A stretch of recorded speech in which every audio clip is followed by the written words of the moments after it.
Welcome to this explainer. Look, right now, behind closed doors, there is an absolute seismic shift happening within the Indian cricket team. We are witnessing a massive transition in how the BCCI manages its talent, and let me tell you, it's creating some serious waves. So, let's jump right in. There's this massive question hanging over the whole squad right now. We all know India is stepping into a brand new era, for sure. But as the roster shifts gear for the future, who exactly gets left behind? Because some of the biggest icons of modern cricket, they're finding themselves standing on seriously shaky ground. To really grasp the whole picture, we got to look at what's directly in front of us. The team touches down in Sri Lanka on July 22nd. And guys, this is huge. It's the very first tour under the new head coach, Gautam Gambhir. They hit the ground running fast. 3 T20s starting July 26th, 3 ODIs right on their heels on August 1st, and then bam! That massive home season against Bangladesh kicks off September 19th. Now, for this Sri Lanka tour, the BCCI made a huge call. They're deliberately resting 3 of the absolute biggest names in the sport. Rohit Sharma, Virat Kohli, and Jasprit Bumrah are all sitting this one out. So if you were hoping to see the absolute titans of the modern game right out of the gate in this Gambhir era, yeah, you're going to have to wait. So what's the actual rationale here? Well, it boils down to pure strategy. The board literally needs these heavyweights totally fresh for the home stretch. Sources inside the BCCI are making it clear that those 2 tests and 3 T20Is against Bangladesh in September, they're going to demand peak physical condition. It's a strategic pause, making absolutely sure the captain of the T20 World Cup winning squad and his veteran peers are 100% recharged. But here's the thing. While resting them for September makes total sense on paper, it forces us to ask a much tougher question about the long-term reality for these guys. Think about it. When a governing body starts meticulously micromanaging the workload of its aging superstars, well, that's almost always the very first sign of a much larger and honestly way more ruthless transition strategy. Just take a look at these numbers. Rohit Sharma's ODI record isn't just impressive, it's practically mythological. We are talking about 11,757 runs across 286 matches, a batting average of nearly 49, 33 centuries, and he has a 75% win rate in the 56 matches he's captained. I mean, ask yourself honestly, would you voluntarily bench a captain who literally wins 3 out of every 4 matches he leads? Well, the sheer weight of those insane numbers just crashes headfirst into the reality of this recent quote from a BCCI source to the Indian Express. Reportedly, the selectors sat down with Rohit and Gautam Gambhir and basically made it clear that Rohit's ODI era is over. Finished after the recent England tour. It's such a jarring contrast, isn't it? Historic, undeniable performance colliding straight into future planning. And the real kicker here is that Rohit actually put in the work. He worked hard on his fitness and genuinely wanted to keep playing. He'd already managed his own exit strategy to a degree, right? Stepping away from T20 internationals in 2024 after lifting the World Cup and retiring from tests ahead of the 2025 England series. ODIs were where he wanted to stay, but after a tough outing where he scored just 26 off 47 balls in that second ODI loss to England, the decision was essentially taken completely out of his hands.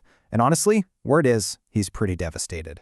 It really highlights the absolute brutal reality of professional sports. All that unbelievable experience Rohit brings to the table, it's being forcefully swapped out for the raw promise of youth.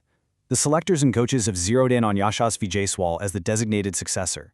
They want to give Jaiswal a really long runway to lock down his spot as the future of the team.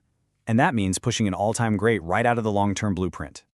Now, to be completely fair, the selectors aren't just making these cuts for the fun of it. They're looking way down the road. The 2027 World Cup down in South Africa, that's the giant puzzle they're trying to solve right this second. Literally, every move they make, from resting the big 3 in Sri Lanka to shifting from Rohit to Jaiswal, it is all completely anchored in building a squad that will peak perfectly in 3 years' time on South African soil.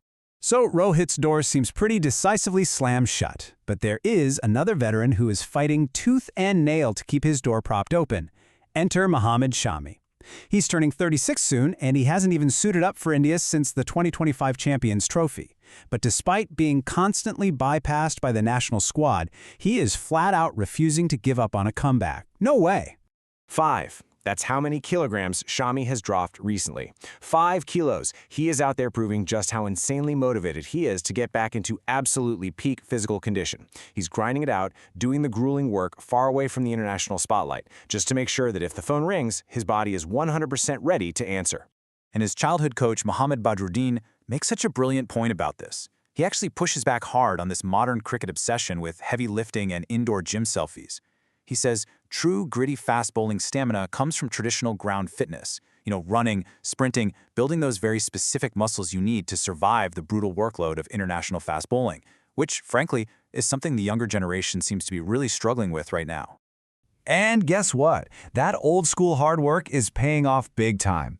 He is absolutely dominating locally. We're talking 37 wickets in just 7 Ranji Trophy matches, plus another 15 in 7 Vijay Hazare Trophy games. He is literally wreaking havoc.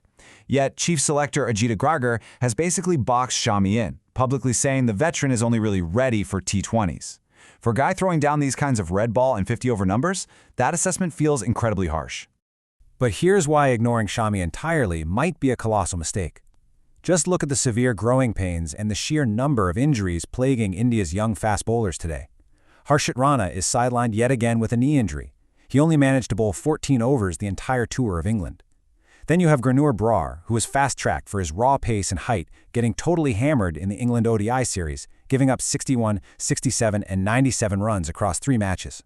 The youth movement is seriously stumbling on the global stage. 44.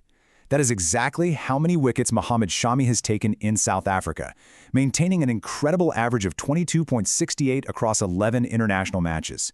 To put that into perspective, pulling off a record like that in a country where fast bowling is notoriously unforgiving, it is nothing short of phenomenal.